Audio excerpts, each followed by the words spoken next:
Hello, I'm pleased to welcome you to the F50 Global Capital Summit as a co-host.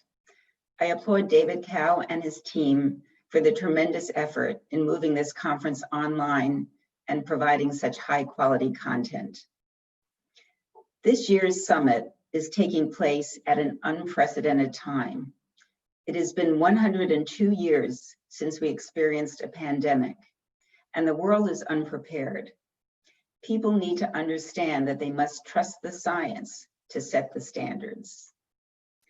My point of view comes from working for the premier dedicated life science healthcare university in the United States, the University of California, San Francisco, known as UCSF.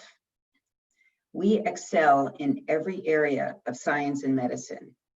We are home base to 5 Nobel laureates. We have 1,300 grants valued at $700 million from the National Institutes of Health.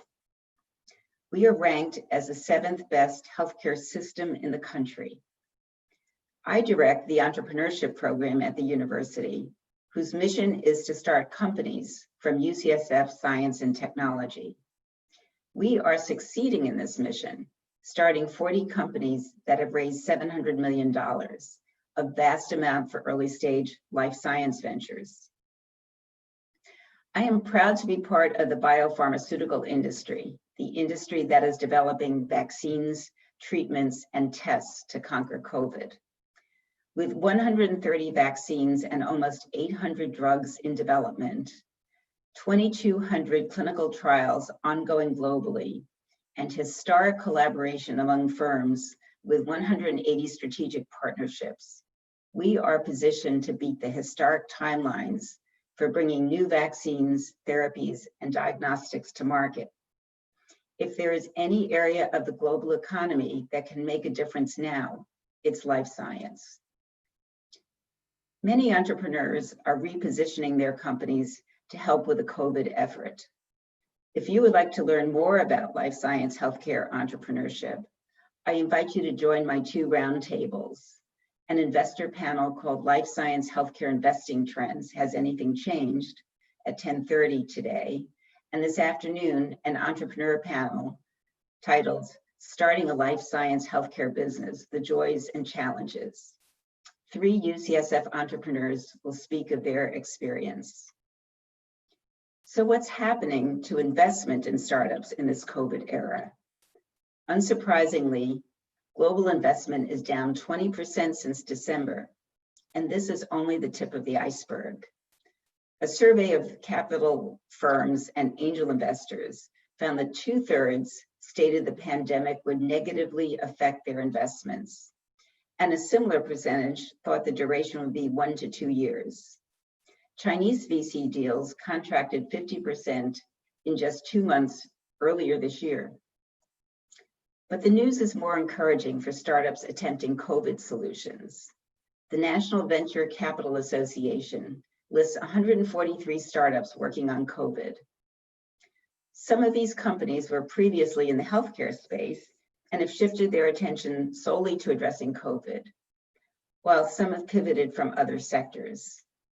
In my last entrepreneurship class cohort at UCSF, 4 of the 12 teams pivoted to a COVID solution from their starting point.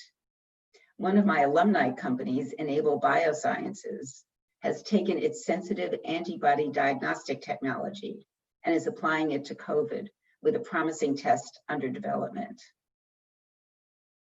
Venture capital funding for telemedicine companies surged in the first quarter of 2020 to almost $800 million, more than triple the year before. Startups are working on everything from antivirals to vaccines, to new testing equipment, to contact tracing apps, facilitating remote work, food delivery, and e-commerce. Silicon Valley, home to tech and life science, will be a beneficiary. We need startups more than ever today. Nimble entrepreneurial companies know how to work outside the boundaries, blow out timelines, and deliver on milestones. Entrepreneurs are pitching online for new funding and follow-on funds before their cash out date. For many, the cadence has picked up, not slowed. Meetings are changed to Zoom, our new normal. Investors differ on whether they'll fund someone they've only met online. Would an entrepreneur be more effective pitching in a conference room at the investor's office than online, better able to read body language and establish rapport? Yes. The richness of an in-person meeting cannot be completely replaced by technology. Networking and relationships are the currency of business, yet investments will be made without the optimal conditions.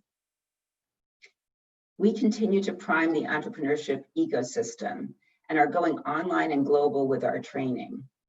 I am offering a global online masterclass for life science healthcare ventures that brings Silicon Valley to the world. This 10-week course will feature Silicon Valley-based guest lecturers who are CEOs, serial entrepreneurs, venture capitalists, angel investors, and other experts. If you want to learn to start companies the Silicon Valley way, please join us. You can find a link at innovation.ucsf.edu.